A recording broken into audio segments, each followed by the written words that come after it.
Understanding that all of this quantity that we are releasing, South Africa may release only 4 films in a year.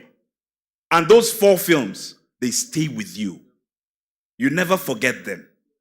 That's why we are celebrating Godfather at 50. Now we've become people like these gospel musicians that after they release today, after 2 months, the song is not trending anymore. They have to release another one. Davido releases today, and after 3 months, it's not trending anymore. You have to. All the people we've seen on Netflix today, they're already working on another film. The ones that released 3-4 months ago, they are working on another film because they need to be in the spotlight. That film cannot sustain their career. Please, when you jump up, you come down. When you grow up, you stay there. Thank you. Can I just say one thing? I just want to say one thing before there's the lady is here, but I just want to say one thing. We have this before you speak. I just want to say one thing, just one thing quickly. I think a lot. Just to piggyback on what you were saying, a lot of this debate is based on basic definitions. Like personally, I like to define words, like the word love. I find most people on the planet misuse the word love. Another word that's very misused is the word art and entertainment. And in Nigeria, there's no line between art and entertainment. And any entertainer in Nigeria refers to themselves as, I'm an artist. You're not an artist, you're actually a buffoon. You're an entertainer. Your goal is to make people laugh. An artist's goal is to make people think, grow, change, cry. Like an artist to me, because I'm an artist, I think artists are some of the most important people in the world. To me, an artist is almost as important as a priest or a president or an astronaut. We change the world. Entertainers make you feel good for 6 seconds. So in this culture, because the 2 words are used interchangeably, that's why there's so much confusion. That's why somebody can go to school, study acting for 7 years, and then somebody can twerk on TikTok, and the twerker will get the role that the other person won't get. So it's basically,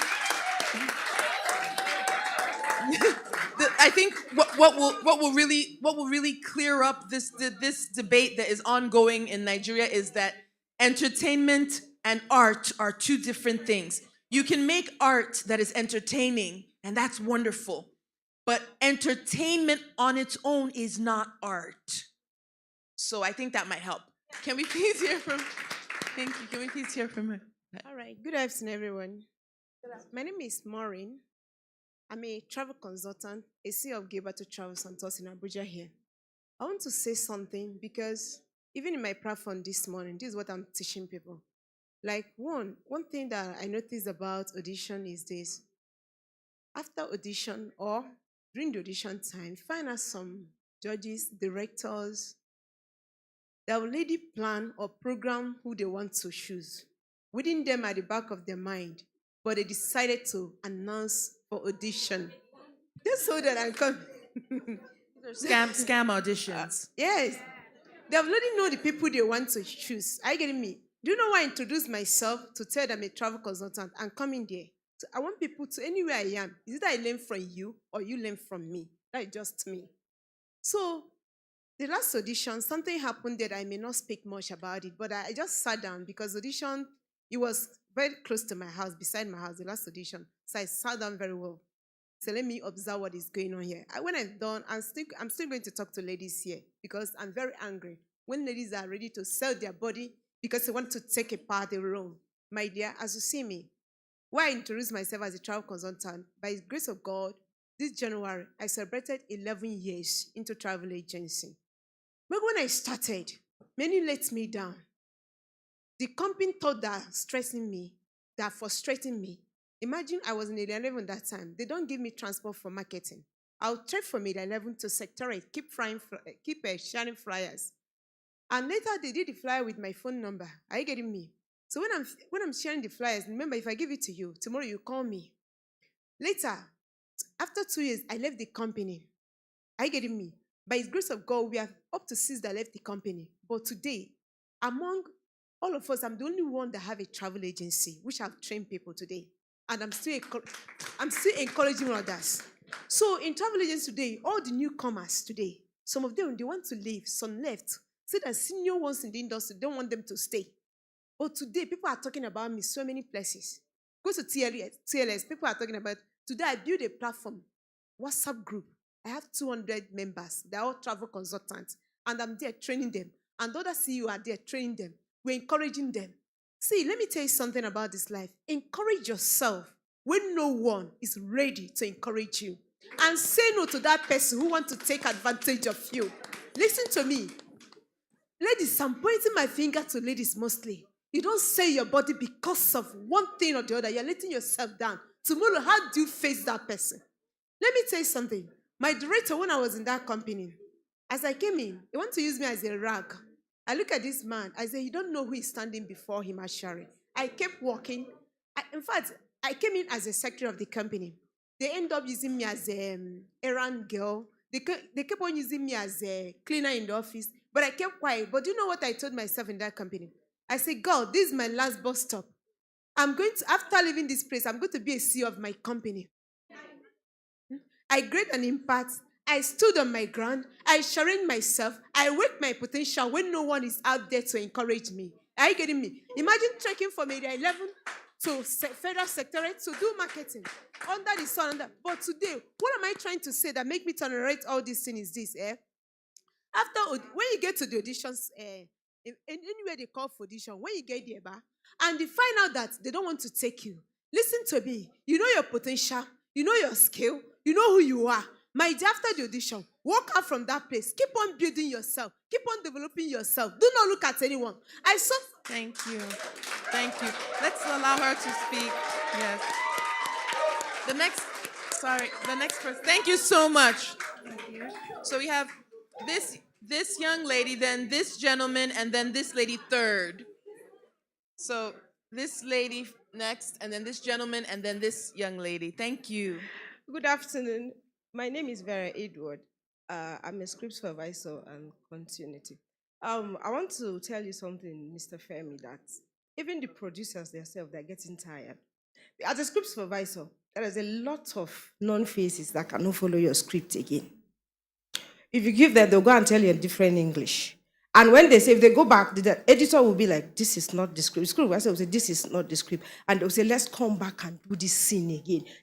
The executive directors, the producers are losing money.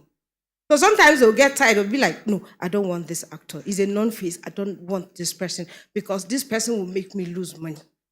We'll shoot this scene like 3 or 4 times and the person is not going to get it. So I'm encouraging you to work on yourself, to work on your scripts and whatsoever. You're going to excel.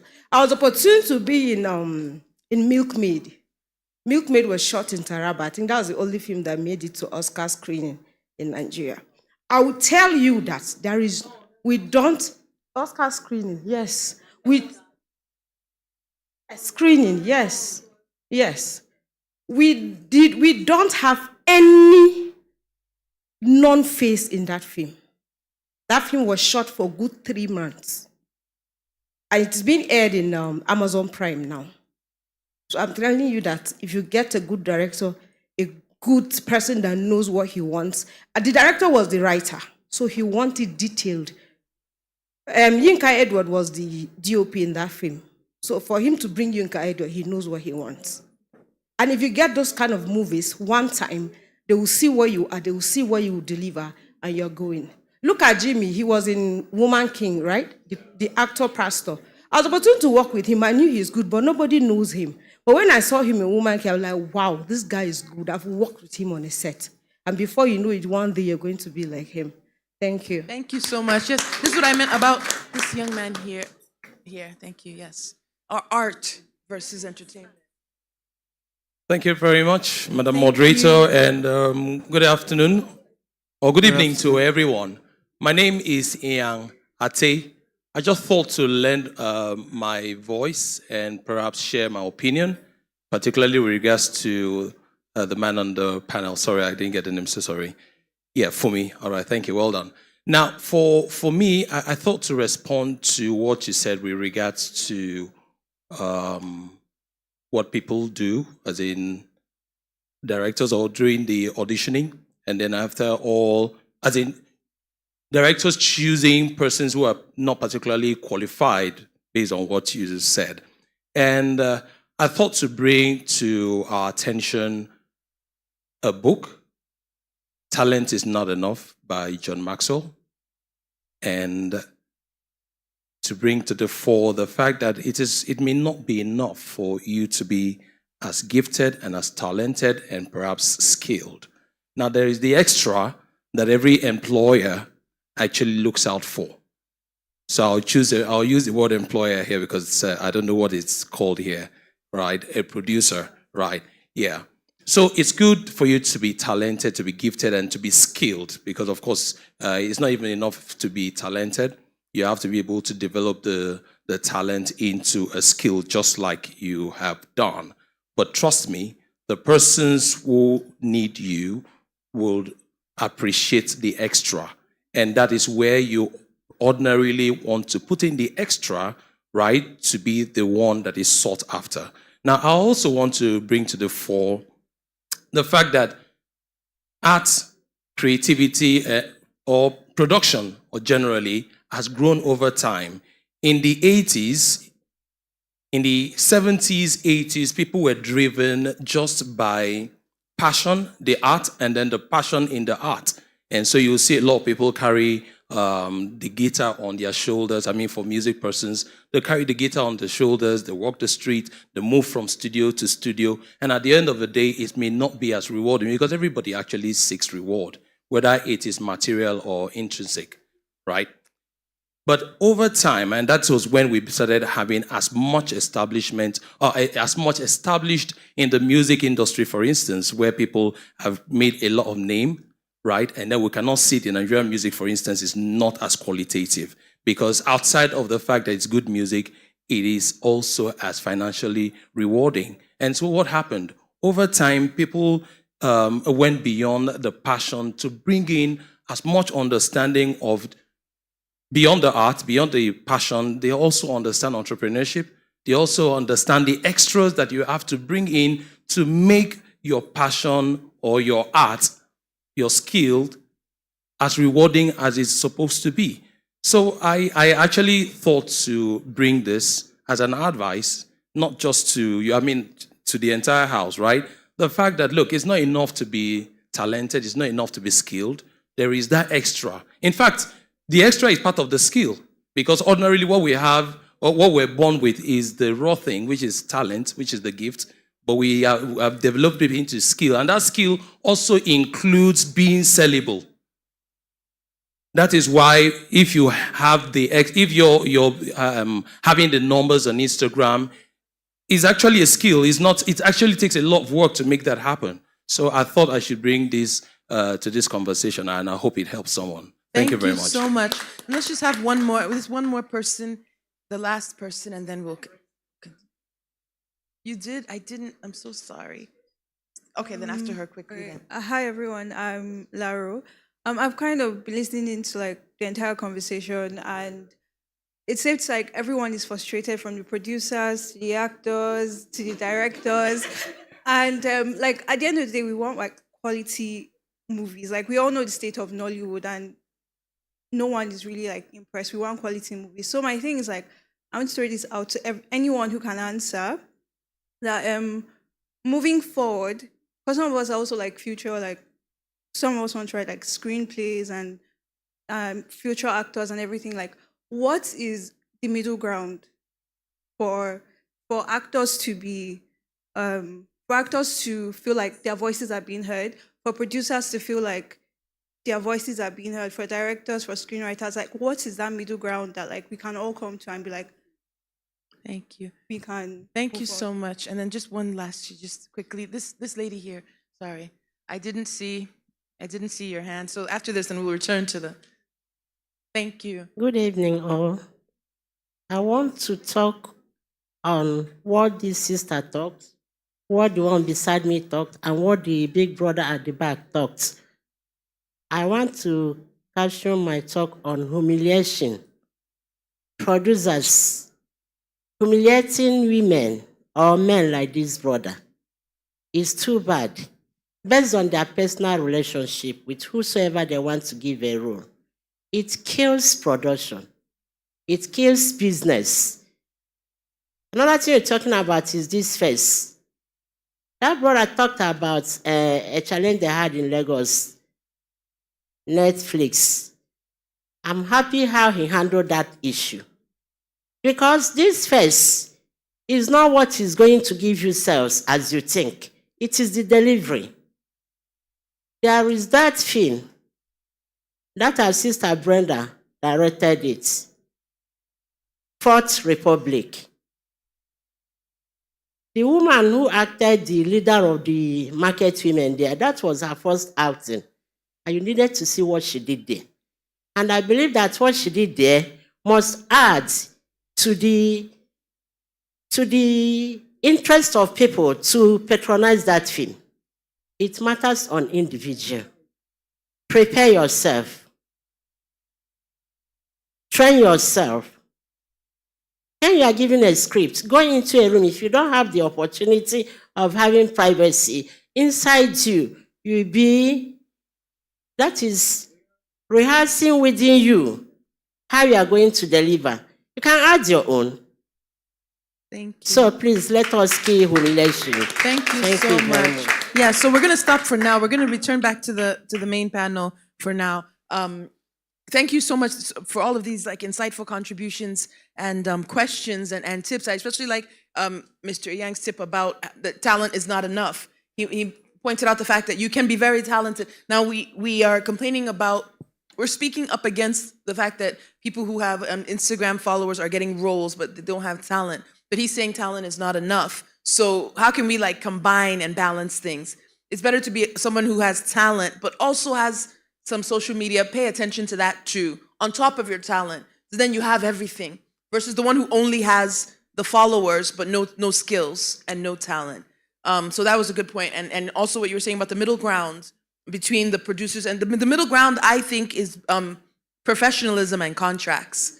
All of this favoritism and the casting couch and roles for favors, the way to solve it is to have it's a profession.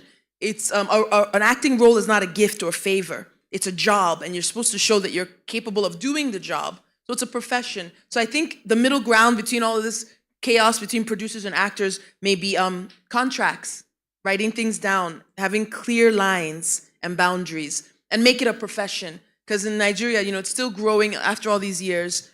Yeah, I think that would help most. Is just because it's not really friendship; it's business. It's art, but it's also business. So contracts are very important. So as we were mentioning earlier, I think we've touched on almost on all of them actually. The things that keep an actor from the role, the hurdles, the gap, the space between the actor getting the role, and we've touched on the casting couch, of course. People who are given roles because they know the director or they know the producer, or some people might pay for roles. Some people get roles because of Instagram followers, but it's very rare when someone gets the role based on talent alone. Like the unknown faces you brought up, who, like you mentioned, also Godfather, unknown faces that create that do something that turns out so well that the movie's being celebrated 50 years later. So I think that's what the goal that we're going towards. It's kind of like a wilderness, I think. And the more we just get back to technique, contracts, paperwork, structure, as boring as it sounds, I think that will help get rid of some of the wilderness. So since we've talked a lot about that, I was thinking maybe we could go then towards more the technique. Meaning your process, about the actual performances in the films. I touched on the one named Sarah from the Mexican Revolution film, but is there anything either one of you can share about your personal technique? What do you do to get into a character? Okay, so I'll go first.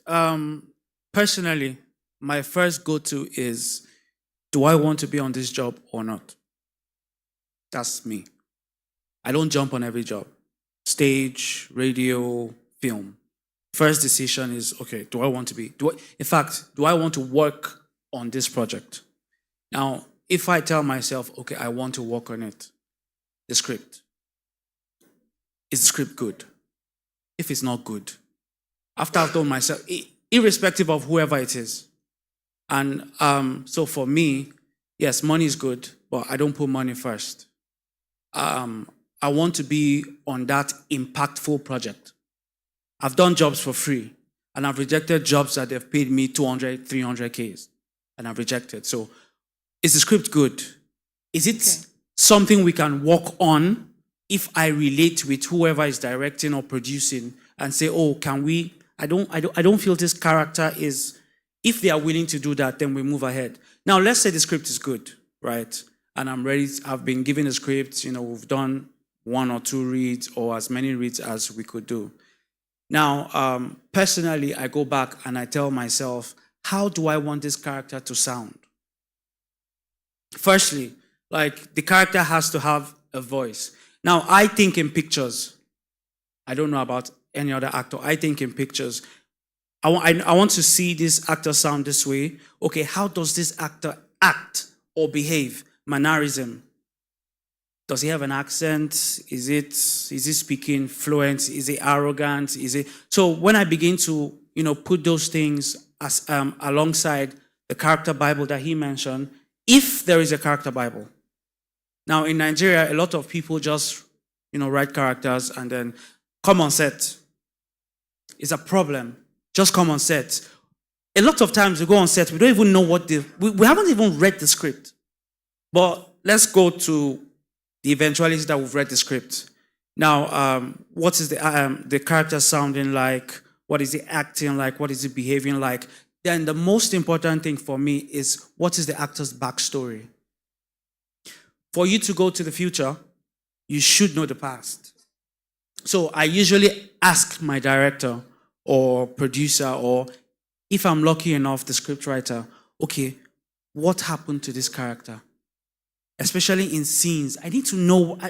It's not Fumi that is going to be on screen. It's going to be Uche. It's going to be Kene. So why is Kene behaving this way? I need to know. So if I'm able to get all those things in place, I'm good to go. The other things that remain is action. I love to hear the word action. Thank you so much for that. That's brilliant. Thank you. Would you like to share any thoughts on your process? How do you create a character? How do you build this character role? How do you build? So I quite agree with most of what he has said. And then for me personally, there was something that I think you said at the beginning, like some of us, like I would literally shake in front of people. They're like, oh, you act stage plays, but you can't host. Why? I'm like, I'll just collapse. Like my hands will probably be dropping water. So personally, after all he has said, before they shout action, I erase myself and step into the character. So at times, you need to be in touch with reality if that is also your own method. Because if I work on a script for so long, especially stage, in fact, the first time I actually realized that I had that problem, I acted a stage play that I was a wicked queen and she was always angry. And I noticed weeks and months after, like that same outburst. And I knew that was not me. Like it took me some months, but there was a day, I can't pinpoint exactly now because it's been a while, but I realized this is not me, right? So personally, I step into the character, but then on the other hand, know when to step out of the character. So that's it. Thank you. Thank you so much. That's really, really enlightening. So, and I'll just add a little bit of my process. I'm an actor as well, and I guess I never approach any two characters the same exact way, but there's some basic things that I got from school, from acting school. And one of the first things, well, when I'm just going at it completely blind, I just read through the script and then I find my favorite scene in the whole storyline and I play that scene just for fun. No technique, no choosing actions or physical actions or beat changes or transitions. Just what is my favorite part of this whole thing? I try to find where's the climax of the whole story. I play that part first. Then I go back and do technical work, which is background. I create a backstory. I make up the character's childhood. If I have time, I go into extreme detail. I will make up the character's handwriting. I'll change my handwriting and make a handwriting for the character. What's the character's favorite color, favorite food, favorite song, favorite smell, favorite perfume? How does the character dress? What does the character do in the morning? What was the favorite subject in school when they were kids? From birth all the way up to when the story happens, I make up a whole world. That's that daydreaming. That's that introverted actor who can, like, you know, those kids who just stare out the window and they forget anybody else is they forget they're in a classroom. That's that part, which is not good for acting, but it's good for homework. So I do that backstory part. Once that's in place, then I start breaking it down like math. I can get very mathematical about acting and technical, and that stage of it for me is very dull and not fun. But I break down the script into transition moments where there are transitions. Otherwise, you might just be playing the whole energy through the whole scene. I'll break down where something is happening in each part of the scene. Then I have those transitions. Then what action I want to do at each part. Then I can layer. There's so much that can be. It's like you're creating a whole human being. It's. I think it's the best job in the world. Then you mentioned how do they sound? Then I go into speech rhythms, tonality, the pitch, rhythm, volume, the size of the body. Your body can be this size, but your character might have a bigger kinesphere than you. So, you know, some small people enter a room and everybody just moves out of the way because they have a big kinesphere. Then there's some really big people that enter a room and you don't know they entered because their kinesphere is so small, they kind of don't want to exist. All of those things are part of the homework, and it can go on for days or weeks. But unfortunately, I think in this industry, there's a lot of rushing and not enough time to do some of these really, really deep, like, homework things. So when I have 1 hour to do a scene, if I get the script immediately and the camera is pointed at me and they're about to say action in an hour, then I just, okay, what does my character want? And how am I going to fight for that thing right now? No, go, action. That's what I've been doing for the couple of years I've been in Nigeria, unfortunately. It's not really fulfilling, but there just hasn't been enough time to do the homework that I know how to do. But that homework is just pure daydreaming for days, hours, weeks. And you can just create an entire person who doesn't exist. As I said before, I think our job is the best. Absolutely. The best job in the world. You get paid to daydream and make things up, make up stories. You know, what other people do, they behave yourself. We get paid to do that. Like, what better job can there be? You know what's even funnier is you're all alone and then you're just creating a character. You're just, some days maybe I'm with somebody here and I'm like, why you go do that kind of thing? I don't just like the way you talk. And the person is looking at me like, what's happened? I'm like, sorry, I was just practicing the line. That's how interesting it gets. That's how if you really love acting, you have to it's like multiverse in a verse in a verse. And then you keep going and sometimes you just get lost in it. And that's the beauty of it. Today I'm a lawyer. Tomorrow I'm Agbero. Next tomorrow I'm speaking British English. Next tomorrow I'm speaking American accent. And I'm like, only you. It's sweet. If you're not an actor, please try it. Please try it. You're inviting them to suffer. No, you will not suffer. But it's interesting. Trust me. Give me one moment. Let me just check on our time. Guys, just give me one moment. Hi, I just want to check.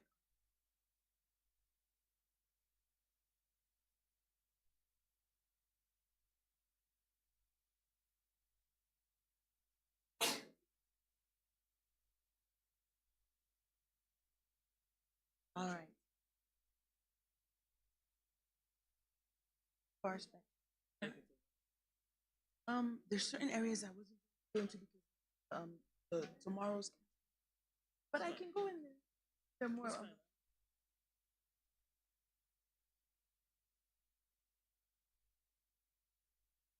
Sorry about that. I just had to check on our time. We have a little bit more time. Do you guys remember any of the other topics we were supposed to touch on the bad? I've been forgetting to say this all day, but I do have some goodies for everyone. as per Saturday, so please make sure you get them from me before you leave. And it's only at the end I'll give them. So you must wait to the end. Did you hear that laugh? She said, all right.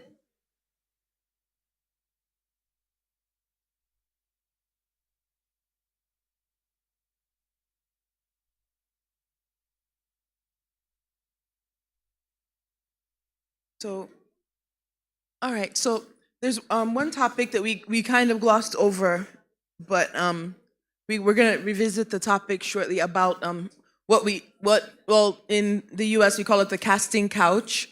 The term casting couch comes from it's a couch. It's not a literal couch, but it started out as a couch. Maybe like a waiting room or a waiting area somewhere where actors wait before they get seen by the casting director and before they're told if, like if they auditioned and if they get the role or not. So sometimes on that couch, things would happen. People would be taken advantage of on that couch. So it became like a metaphor for any kind of harassment, of abuse of power or harassment in the film industry, the casting couch. What do you all think of the casting couch in Nigeria? Is there such a thing as the casting couch in Nigeria? Absolutely. I mean, so the obvious one, we all know, sex for roles. I mean, it's two ways, because I've been on set and I've witnessed both, where, a director will tell you, come to my room. Come and play. No, let me use the words some of them use. Come to my room, come to my hotel room and play this character for me. Why? As in, why? Then I've also seen, so that's one part of it. One part of it. I've also seen where the actress will go and knock. I also do productions, behind, where they'll go and knock on the director's door and say, director, I can do anything to be in your film. So it is two ways. But we know the most common one, which is where, the directors will tell you, you're not going to be in my film until I sleep with you. Blatantly, outright, and they're like, are you ready? If you're not ready, please come off on my side. And then you'll be, it's not like they hide it nowadays, or they're like, do it right in front of you, like it's a normal thing, like, you want do my film, how about we guys did one corner now. And then I'm like, what's going on? Yeah, I like how you broke it into the two aspects of the director proposing it and then the actor, the female actor proposing it. Because a lot of the time, as you mentioned, Patience, about helping people who are being victimized and doing advocacy for people who are being victimized, it's difficult because a lot of times they don't want to hurt the person who's abusing them. They tell you, no, don't call, don't involve the police, don't do that. I think there's a term I heard, battered women syndrome. It's a term like for the what happens to the brain, because they've proven scientifically that the brain changes after abuse. Like your brain can have one shape and then bad things can happen to you and then the shape of your brain will change. They've proven this scientifically. This happens to battered women. Their reasoning actually morphs and changes through the journey of abuse. And I see some of this also with the actresses who, how do I put this? If they've already slept with directors for roles or producers for roles, then they already believe that's the way it's supposed to be, they then, it's almost like they take charge of their own abuse. They make it happen. They even sometimes they become advocates. Yes, I was once advised that if I want to make it in Asaba, that there's a woman that they know who made it. She had money. You need to have money. She just relocated temporarily to Asaba, got a hotel room, paid for 6 months of the hotel room, started befriending the directors. And what she would do for the directors is bring them food, buy them gifts like shirts and watches, also sleep with them. And within 6 months, she blew in Asaba. You should do that too if you want to make it. This is the kind of stuff I hear on a regular basis, and it sounds like a joke, but a lot of people don't talk about it. Like I see on social media, I see what they call packaging and fake life. They'll show somebody who started acting 6 months ago, buying cars, buying homes, and buying things like that, but they don't show the journey of where the income came from. And a lot of times, no income came from acting. In fact, they paid for the roles, not just cash. Cash isn't enough. It's like you have to give cash and your body and other, like a whole package for the directors. So it's, well, I just thought about it and I was like, wow, life must be really good for directors in Asaba. I wish I was a guy in Asaba. I would start directing movies. People bring me food and watches and shirts, and I don't need to sleep with you, but give me the food. Like, life is good, but this is the twisted environment that it's become, and we don't really talk about it much. I sometimes feel like when we advise actors on how to audition, how to dress, how to present yourself, and all the skills, sometimes I'm divided inside, and I feel like we might be lying to them. Because another person might tell them, don't listen to her, she's just, Oyibo doesn't know what she's talking about. Use what you have to get what you want. That's the blunt advice that I hear. And I'm really divided on, is this advice too naive? Is this advice too diabolical? Or like, it's just, this sounds so negative that the industry is so polluted. But then I actually think that the one word that actually summarizes this whole narrative is desperation. Desperation for fame. Because I've been in that situation once, right? Where, okay, so I was even in the university at that point. So I was coming all the way from Gwagwalada. They had like 2 or 3 auditions, like stages, different days. And the last day was on a Sunday. I literally ran out from service in Gwagwalada straight to town, right? And I got a role. And they took down my name with the names of those that got a role. And they were like, okay, they are going to send the scripts and all that. So I waited for a couple of days. And I don't know if I mentioned this, all might know, but the train was supposed to leave Abuja to somewhere for the shoot, right? On a Saturday, I think. And by Wednesday, I was like, I've not gotten any script yet. So I sent a message on WhatsApp like, oh, good evening, sir. It's so and so. I've not yet gotten the script that was promised and all that. It was like, oh, really? I said yes. And it was like, so my crew members have not reached out to you. And I was like, not yet, though. And he was like, okay. What he'll do is, can I come to the hotel to collect like a physical copy? And I was like, my own is different. Because people collected numbers, both guys and girls now. So I was like, really? He said, yes. If I can come this evening. I was like, no, I can't come. I have a test tomorrow. He was like, okay, how about Friday evening? I was like, I can't make it. But in my mind, I was still replying just to like give him benefit of doubts. But I knew, you know when you shake your head and you're like, when you first see that message, like, hotel. Wow. I've been hearing it since. And then he was like, so you can't make it on Friday. And I was like, no, sir. But if they can send it, since they said they will send it on WhatsApp, and he was like, okay, he'll reach out to his crew members. Before God, till today. The message, they are using glow, the message will come. Till today. And I have a friend, a guy that actually went for the shoot and came back. And they did all the premiere and all what. Till today, I've never spoken to him again. So, the issue here is desperation. I told myself one thing. It's different for other people. Search yourself and know why you want to come into acting. Is it fame? My dear, instead of you to sleep with people, because the truth is, I've heard from people, they will pass you around. So if my own now, which is not, I'm just saying, if my own now is that I want to be famous, that's my goal. Simple. You don't have to go through that route. Set your camera and ring light and twerk for them on TikTok.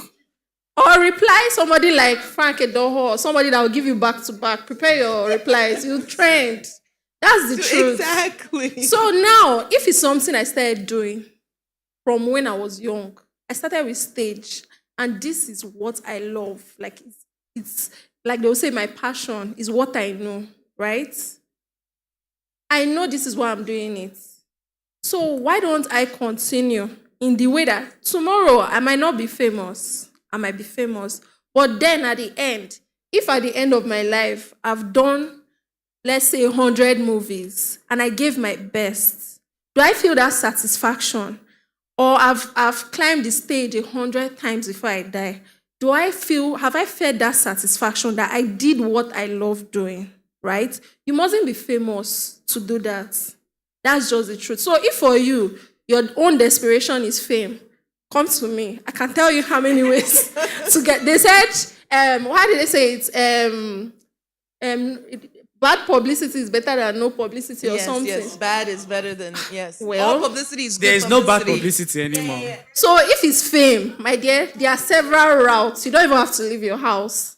So that is what I think. We should eliminate desperation from our thoughts. Just keep doing you. And like I said earlier, if, okay, it's still fame and you really want to do it through acting, why don't you keep on doing it and find something on the side so you don't fall into depression that you've not gotten to where you want to be? Find something. You might even, there are people that at the end, we saw them a few times growing up, and at the end, now, they succeeded in a career different from acting. You might not know. Nobody knows where their tomorrow lies, right? Just put your hands to different things you know you're good at and just keep going. One day, you might find that fame through acting. Exactly. So, Thank you so much. We're gonna round up. We're gonna round up here. Thank you so. So sorry, just one last thing. So this thing is not just for the female gender. It happens to the male gender as well. In fact, how? A lot of guys, they invite them to the hotel rooms too. Both the guys invite the male directors inviting the male actors, female directors inviting, yes, it happens. But then there's even a third party one that happens. Let me use the word third party. Isioma is my friend. We're both actors and we're trying to grow together. Because this director is liking Isioma, he will blacklist me. It has happened to me. A director looked me in fact, this one is not just a director, he was my director friend. Before I started acting, he has been doing his thing. I eventually started to act. Because he was liking one girl that was my friend that we were hustling to make it. He blacklisted me and told me point blank, you will never be in my film.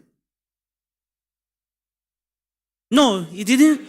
Because saying at the girl, he feels, it's just my friend. This thing that we're talking about, it happens to a lot of guys too. You go for audition. Yes. You did your thing, everybody, and then they'll be like, cancel this guy. He's blacklisted. And then you keep wondering why some actors never work with some directors.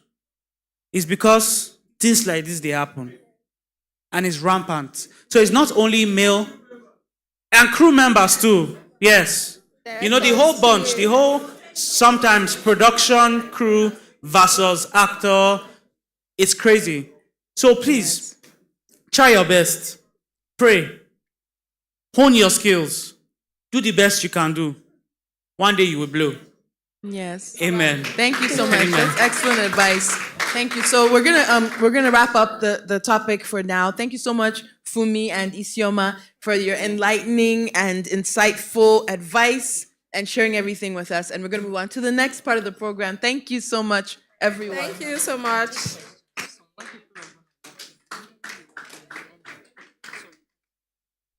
Okay, questions. Okay, I'll pose one question. All right, sounds good. Okay, so we're gonna have one question. I think the best question based on this topic that we just talked about now is how do we stop this? How do we stop? Does anybody want to share any thoughts on how do we stop the casting couch in Nigeria? Any solutions?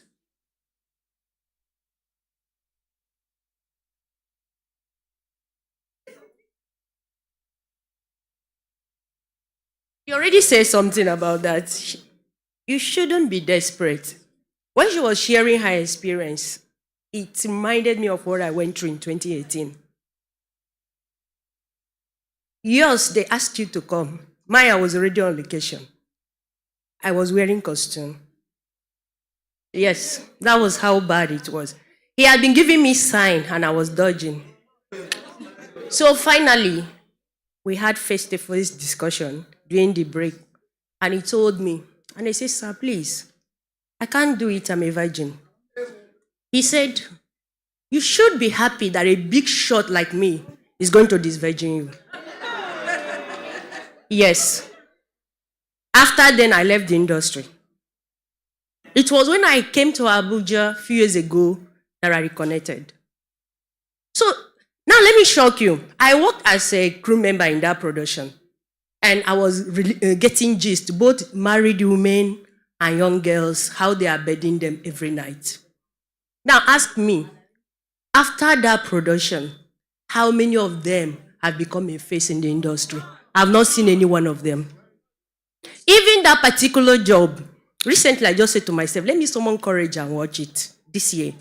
And I was watching the movie, and I would like to say, look at what would have taken my virginity. It's not worth it. I'm telling you honestly. So please, let's wait. Don't be in a haste to make it.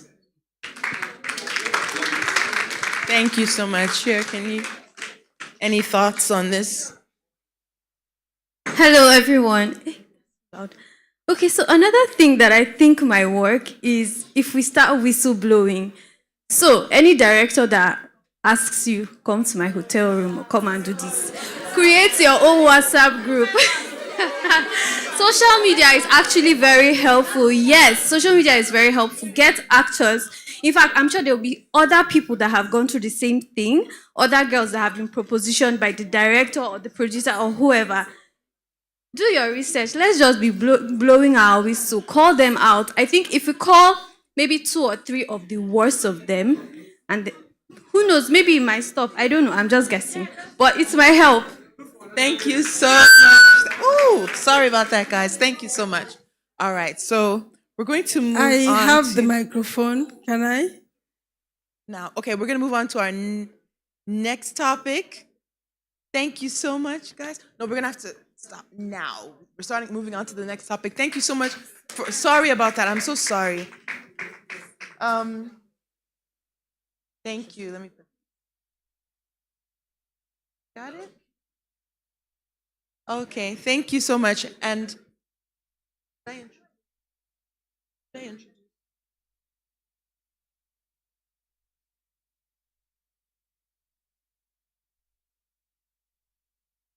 All right. All right, thank you everyone so much for sharing your thoughts on this this topic that is I think an exhausting topic. But and there's no clear-cut solutions. You know, one of the solutions that was suggested is to not be desperate, to have dignity in yourself as an actor and as a woman. But we all know that everyone's not gonna do that. Then the whistleblowing is also another good idea. But some people don't want to be snitches, and there are repercussions to whistleblowing. If there's any way that you can be anonymous, but like prevent other actors from. This is another whole conversation that needs to be had. How to prevent other actors from going through what you went through without your name, without your own. Yes, that's another thing. That's like the psychology of the victim and the psychology of those who willingly go and let themselves to become oppressed. So that makes it more difficult to solve the problem. And the fact is, it's not just Nigeria. If you go to Bollywood, if you go to Hollywood, you see, I don't know if you guys heard of what happened with Harvey Weinstein, the Me Too movement. Weinstein was a producer for decades, and he was casting the likes of Angelina Jolie and Gwyneth Paltrow and them. And when the women started coming out with their stories, I don't know how many years Me Too was really going, 2 or 3 years. The stories did not end. The number of women that he put through the casting couch, and that's supposed to be Hollywood that we look up to, you know, that started all of these conventions that we all mimic. South Korea is mimicking Bollywood, and the rest of us are aspiring to. Hollywood is actually still like that, and not just in the film industry, also the music industry. I'm sure you've all heard of the things involving R. Kelly and P. Diddy and things like that. So it's all related. So let's not always think that it's just Nigeria being chaotic. It's not just Nigeria. It's a human nature that tends toward chaos. But we can still rise above it. I mean, we are humans, we're not animals. So we can clean up our industry without, risking, like if you wanted to be a whistleblower or a snitch, finding a way to do it that doesn't damage your career. Because anyone who even speaks up in any way or even asks for, oh, you were supposed to pay me for the acting job I did last week and you haven't paid me yet, you will never work in this town again. And I'm just like, what? You will never work again. It's like these kingdoms of ogres. So we need to come a little bit. It's the whole world. It's happening in India. India's got it pretty bad. India, I'm not like going into their news all the time, but they have their fair share of scandals and casting couch. Bollywood and of course South Korea.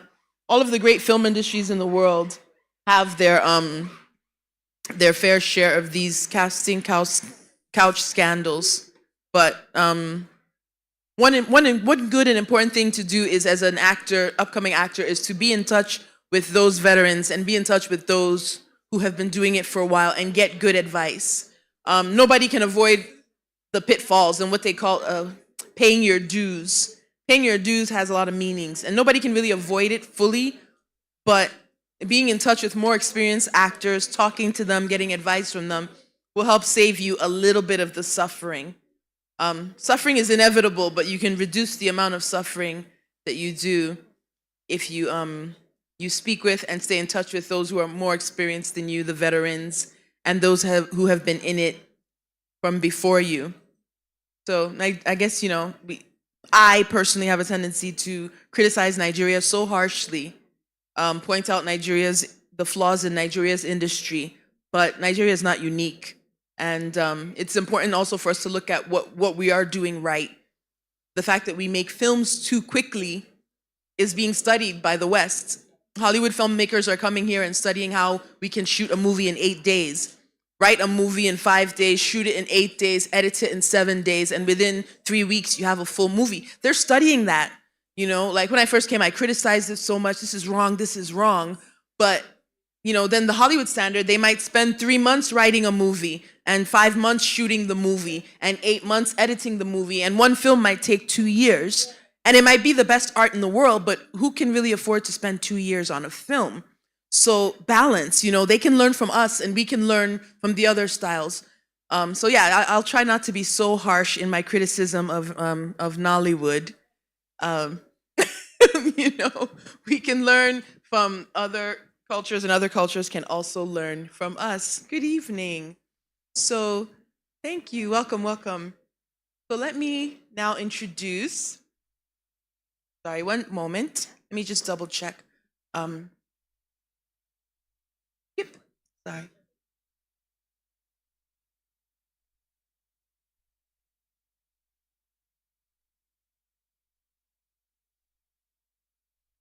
Sorry, so we have this weird thing with the stairs all the way here.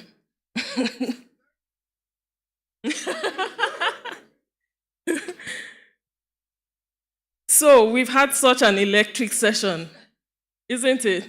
Like I feel like I've been waiting for us to be so fired up and we finally hit that moment.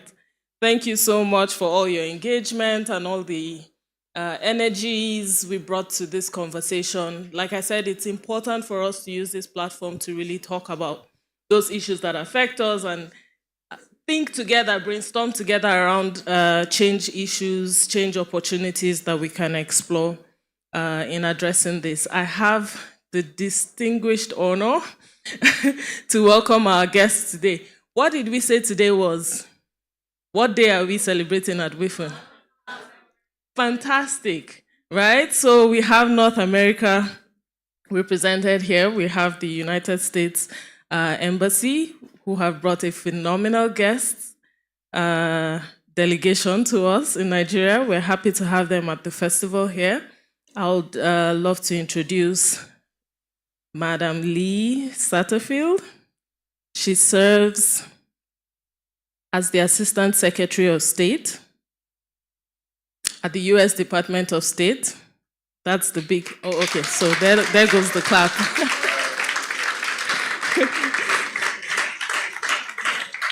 She's the Assistant Secretary of State for the Educational and Cultural Affairs, popularly called ECA, at the Department of State. She's leading the United States global efforts to engage individuals through academic, cultural, professional, sports, film, music, and youth exchanges. And trust me, I'm one of that. Because I participated in the Tech Women program. I'm an alumni of the US exchange program, so I know how beneficial that is because you get to learn even from the cultural exchange in the US, and you get to bring it back home to integrate into our own local context. And I'm happy that they're proud that we're not doing so badly with our festival. So thank you so much. As Assistant Secretary, she works to strengthen the US government public diplomacy exchanges and programs by building on the foundational premise of fostering mutual understanding to more directly connect to US foreign policy goals, including access to education, economic equity, and societal opportunity and inclusion. The Assistant Secretary aims to bolster strategic US efforts to engage through cultural diplomacy and youth exchanges using a 360-degree approach to engage the US private sector, non-governmental organizations, and like-minded nations and territories. Assistant Secretary Satterfield has led a diverse professional career which has included serving as the President and Chief Operating Officer of Meridian International Center, Deputy Assistant Secretary of State in the Bureau of Educational and Cultural Affairs, and Deputy Chief of Protocol of the United States during the Obama administration, and Chief of Staff to the US Secretary of Labor and Special Assistant to the President and Staff Director for the White House Office of the Public Liaison in the Clinton administration. Yes, that's a solid profile there and really inspiring. It's a pleasure to have you in the room, ma'am. A native of South Carolina, Ms. Satterfield graduated from the University of South Carolina with a Bachelor of Arts in Journalism. So she does connect to what's happening in the room today, and we're so excited to have you, ma'am. She's also accompanied by Ms. Catherine Collins, the Director of Film, TV, and Digital Media Programs at the U.S. Department of State. It's such an honor to have you both. I'll just ask Madam Lee Satterfield to come and give us a few welcome remarks, ma'am.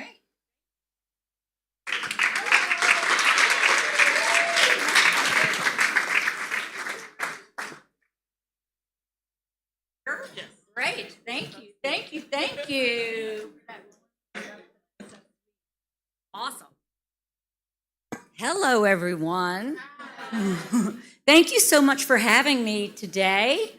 I'm delighted to be here, and I appreciate that warm welcome and the greeting that you all reacted to the parts of my career that I am actually very proud of. But the most important role that I've ever played and the thing that I'm most proud of is the work that I get to do at the State Department in creating people-to-people relationships between Americans and individuals around the world.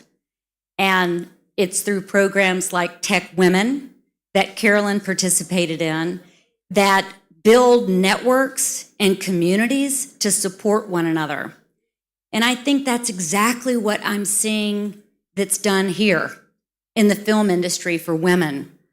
The mission that has been created as part of this community in making sure that more women are involved in the creative process and have a seat at the table and access to economic opportunity is exactly what I'm hoping to foster in more of our programs.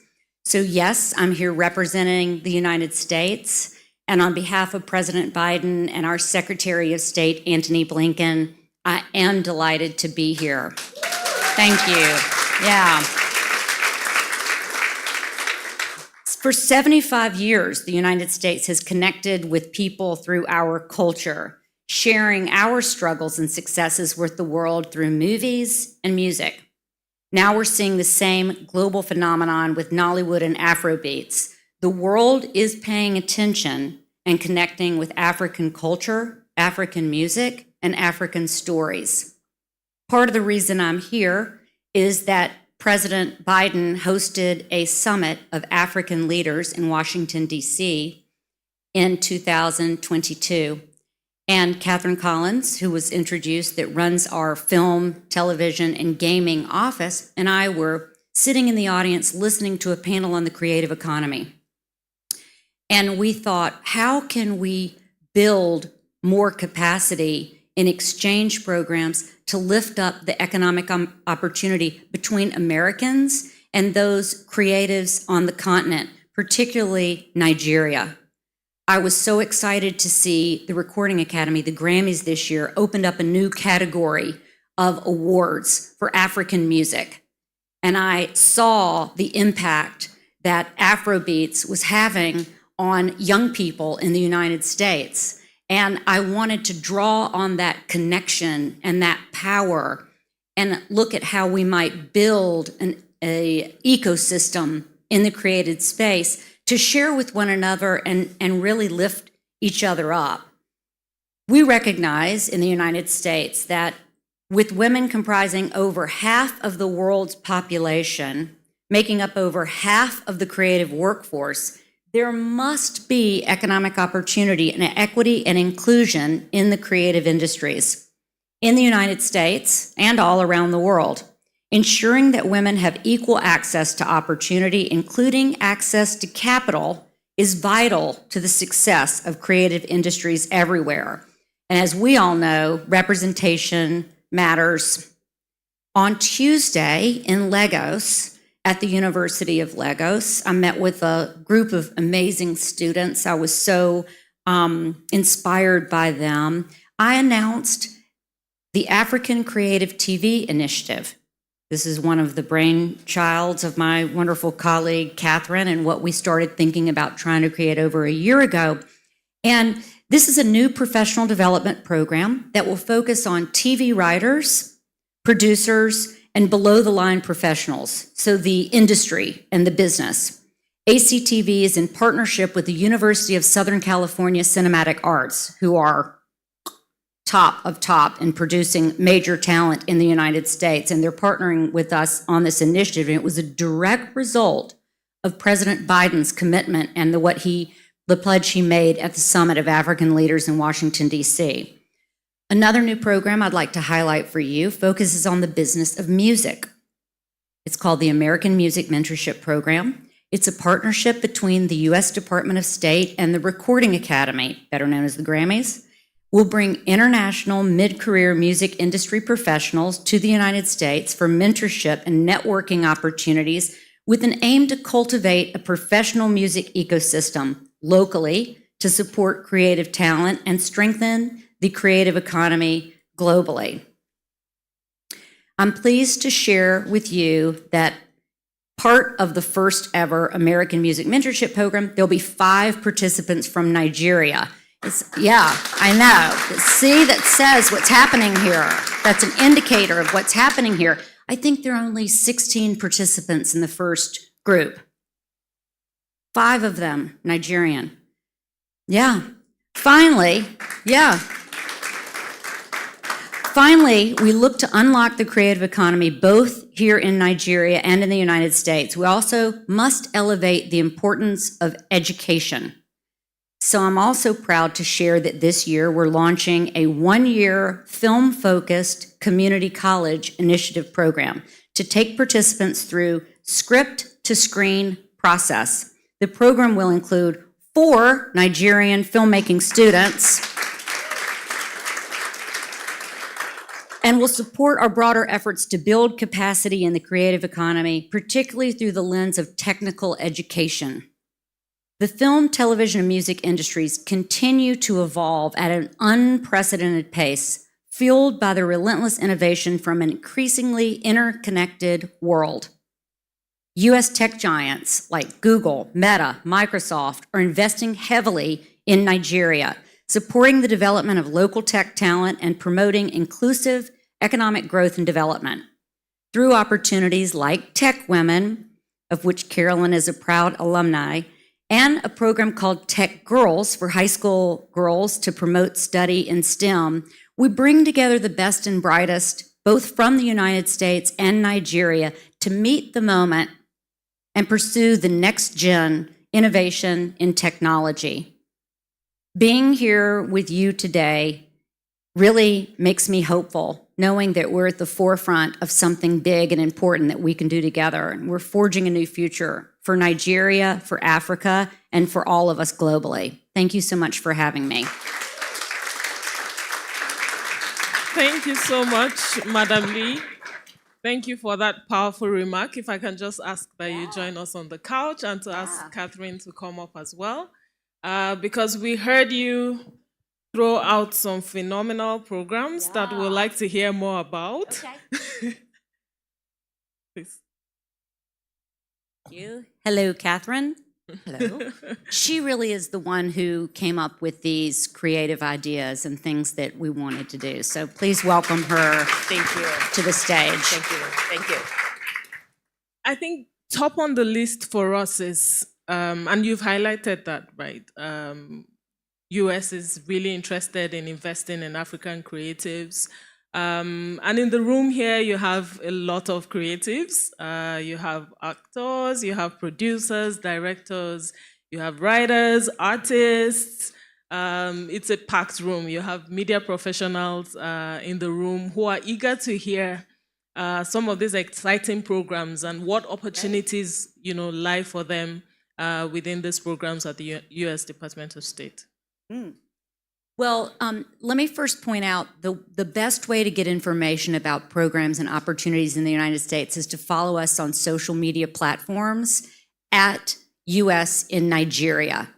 And that's on Instagram, on Facebook, I'm looking at our embassy, and on Twitter, I think you can follow X, are the most, those are the quickest ways to get information about programs. You can also go to our website at the State Department, Bureau of Education and Cultural Affairs, and you can scroll through and see what kinds of opportunities there are. There are so many that I couldn't possibly name them all today, but go and see for yourself what you think appeals to you and what you're passionate about, and see what the opportunities are, and connect with our embassy as well. We have an amazing team of people here in Nigeria who are there to assist you through that process. So please check out all the opportunities. So much, Lee. I think we're eager to hear from Catherine as well, because we've identified her as the Director of Film and TV Digital Media Programs at the U.S. Department of State. And I feel like you're more familiar with these programs, some of which you create, and you are part of the thinking through how these programs really work and serve people globally, and including Africans. So tell us a bit, some of these exciting programs you have running and how we can tap into those programs. Absolutely. Thank you so much, and congratulations on their second year. I'm very excited to be part of the WIFFEN-verse, so thank you. Congratulations. Well, I've had the great privilege of working at State Department now almost 12 years, and Assistant Secretary Satterfield actually hired me, and when she was working for President Obama, and it's really very exciting to see how the interest in film and storytelling has grown. And we're at a really interesting intersection now of global storytelling and people recognizing the power of global storytelling. And that's what brings us here today, and the exciting initiatives that we just announced. We have two big film exchange programs. I say film to mean television, episodic as well. One that has done programming here with the U.S. Embassy, American Film Showcase, that is managed by the USC School of Cinematic Arts. And that is a program where we are not only sending American documentaries, primarily overseas for screenings and discussions, but leading workshops to support emerging and mid-career filmmakers, storytellers from writing, directing, producing, but also editing, funding, distribution, sound. So gaming now is growing. And so it really covers all the different sectors. And then we bring filmmakers to the United States for workshops. A lot of documentary. Increasingly, we're doing more engagement with US film festivals, regional film festivals. And it's exciting to see the alumni network of that program grow. We have several alumni and alumni from Nigeria, and just to see that network. I mean, you all are here today as part of a network, and how important that is. So we've done that, and then we have another program that we run with another partner in Los Angeles called Film Independent. They run something called the Spirit Awards that really focuses and celebrates on independent film. And that is a residency program where we bring writer, director, producers to Los Angeles for in-depth workshopping and introducing, again, to mentors in the US film industry. And these are two big programs, and as opportunities arise here in the United States, again, our embassy colleagues are the best sources of information for that. It's, again, I go back to really exciting how these programs have grown, but to see our colleagues in the film industry, from top showrunners, top directors, studios, independent houses, how much they love our programs. And we find this across all of our programs, and you've seen it in technology with Tech Women, but really how supportive of these programs they are. I definitely agree with you there, because I remember my experience with the Tech Women program. I got to be mentored at Disney for my Tech Women experience. And so it created for me that blend of really not learning tech in a box, but also connected to film and animation and creative storytelling, which was very key for me because of the area of work that I do. So I agree that there's such a huge plethora of learning available through these exchange programs. But from experience, when I look at the Tech Women program, I think the challenge for us in a country like Nigeria is that we're so populated, and sometimes it gets really tricky when you look at how many people can get into these programs. But I was really, really appreciative of your announcement about 5 people out of 16 being Nigerians. It really shows that you are thinking of our population and giving us more slots in all of these opportunities, and I think that's really key for us. I think another thing I want to highlight, I hear you're a documentary filmmaker outside of your work at the US Department of State. And I think for us in Nigeria, documentary storytelling is somewhere we still have a lot of work.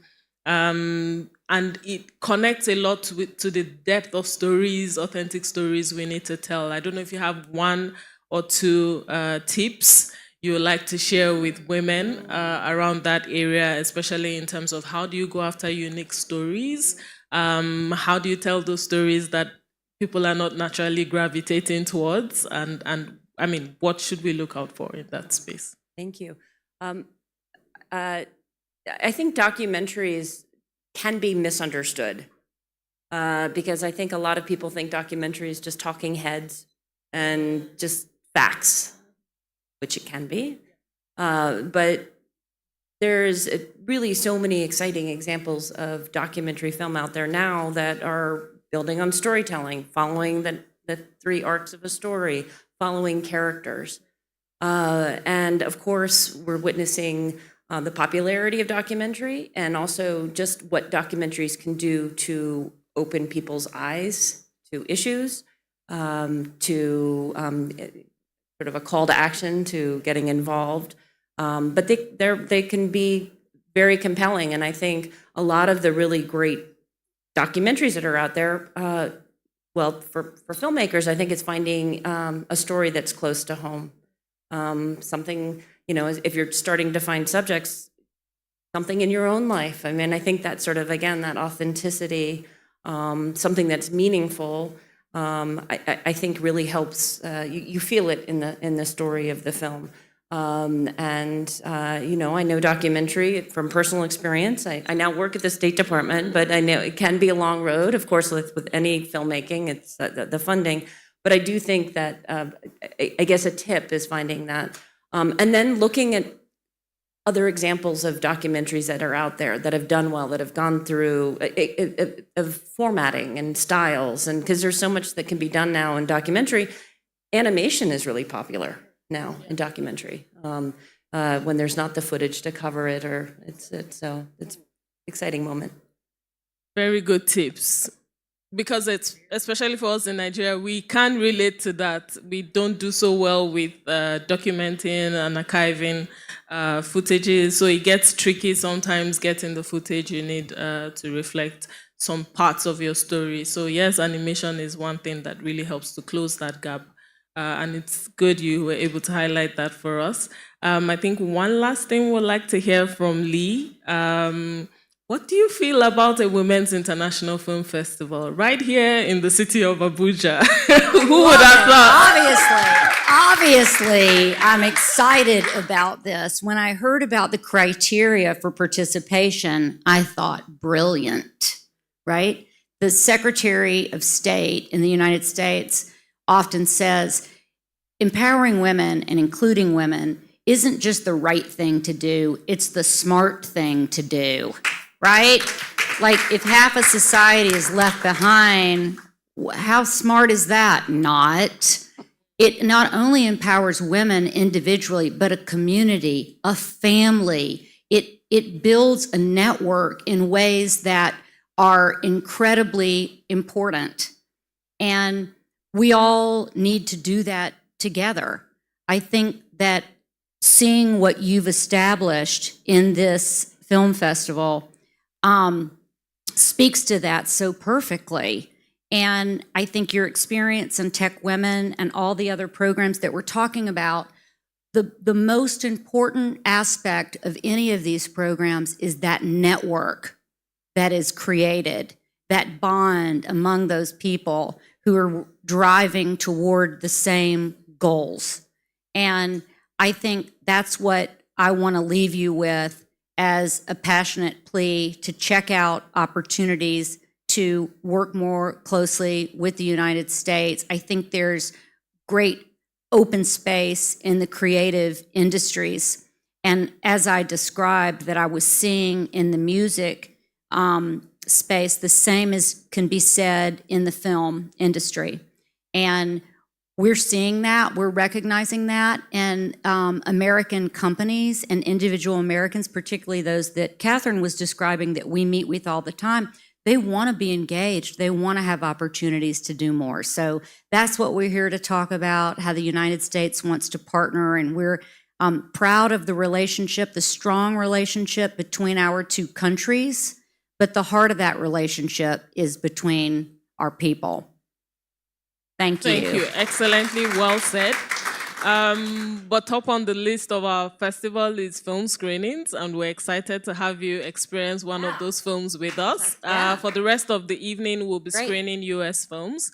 We'll start with She Flies Again. It's a short film. It's an animation story, but filled with lots of amazing elements that really highlight, social construct and issues of gender, racism. I don't want to give it all away.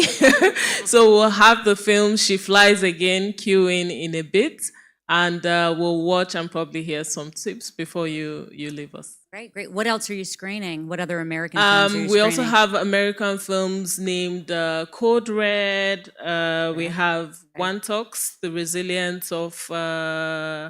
I do not remember that name now. We'll find them later. Also, so we have about 5 films that will be screening before the close of the evening. Wow. But we know you have a short time with us. We'll just show She Flies Again, directed by Joy Shannon. It's a really, really amazing film, and thank you. Looking forward to Thank good you all. watching. So please join us. So can we have the film? Thank you so much. Can we have the film She Flies? Come on. Thank you.